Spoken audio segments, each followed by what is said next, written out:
साथीहरू हामी सबैजना सुत्या नि सुनसान छ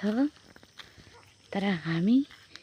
देउरानी जेठानी चाहिँ माछा मार्न आएका छौँ 12:30 बजे राति। साथीहरू यी अँधेरो छ अँधेरो। हामी चाहिँ माछा झिक्न आएको सिद्रा दिदीले बत्ती बाल्छ।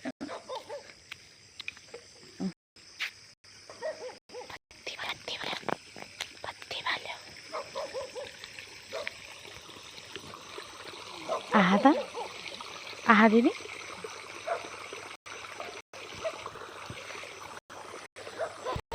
ओइ मम्मी आ बत्ती बाल दिदी 12 बजे साथी 12 बजे के हामी ओ मम्मी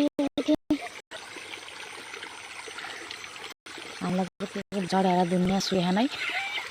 सपना देखिरहन ऊ त्यो ढुङ्गा उचाल्नु पर्छ होला कान्छ ओ देख्छ होइन मिस गर्न दिएन नि उरिँदैन झर्नु झरेन नि ऊ गयो मम्मी कत्रो बनायो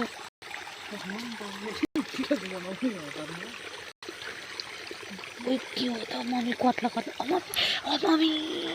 हमारा इधर देखो क्या है ये बड़ा बड़ा भट्टी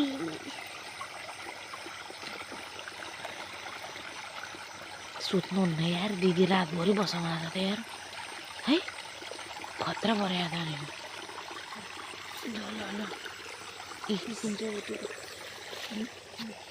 आउनु आउनु उता त कसरी झिक्ने त नि अब साथीहरू भट्टी बनाएर चाहिँ भट्टी सबैजना सुत्या हो अँधेरो भयो चकमान अँधेरो हो हामी मात्र हामी 3 जना देउरानी जेठानी मात्र हाल्न मिल्दैन दिदी यसमा त भट्टी छुटिन्छ यार अहिले अर्को लटमा जाम्ला नि त एकचोटि भट्टी पर्छ नि साले अब त इस पर्दैन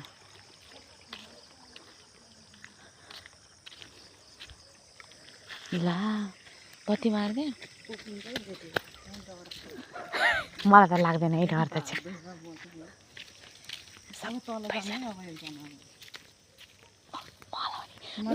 मेरो खुट्टा दुख्छ त्यसो न चाउचो म चाउचो पकाउँछु नि त म त 5-8 केरा खाएँ होला यार पेट दुख्यो तँले माछा त राखिनुहोस्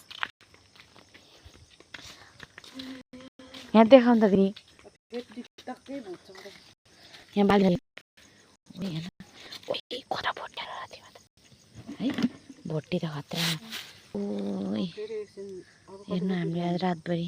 हामी 3टा देउरानी जेठानीको काम खतरा माछा अब सुतिन्न आज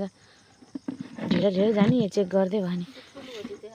यो त आउँदै आउँदैन डर लाग्छ समाउने मलाई त यहाँ भन्नु त